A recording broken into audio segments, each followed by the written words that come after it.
ప్రేక్షకులకు నమస్కారం. ADN news TV మనదర్శి మన లోకల్ ఛానల్.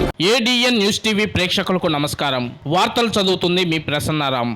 ఉద్యోగుల సంక్షేమానికి బూచేపల్లి కుటుంబం కట్టుబడి ఉన్నామని జిల్లా పరిషత్ చైర్పర్సన్ శ్రీమతి బూచేపల్లి వెంకయ్యమ్మ మరియు దర్శి నియోజకవర్గ వైఎస్ఆర్ కాంగ్రెస్ పార్టీ ఇన్ఛార్జ్ మరియు మాజీ శాసనసభ్యులు డాక్టర్ బూచేపల్లి శివప్రసాద్ రెడ్డి అన్నారు. ఆదివారం దర్శి పొదులు రోడ్లోని శ్రీకరం ఫంక్షన్ హాల్లో ఉద్యోగులతో ఆత్మీయ సమావేశం ఏర్పాటు చేయడం జరిగింది. ఈ సందర్భంగా జిల్లా పరిషత్ చైర్పర్సన్ శ్రీమతి బూచేపల్లి వెంకయ్యమ్మ మాట్లాడుతూ జిల్లా పరిషత్ లో పిఎఫ్ స్లిప్లు ఇవ్వడం జరుగుతుందని, ఉద్యోగుల కుటుంబాలకు కారుణ్య నియామకాలు వెంటనే ఇవ్వడం జరుగుతుందని అన్నారు. మీకు ఏ సమస్య వచ్చినా పార్టీలకు అతీతంగా మేము పనిచేస్తామని అన్నారు.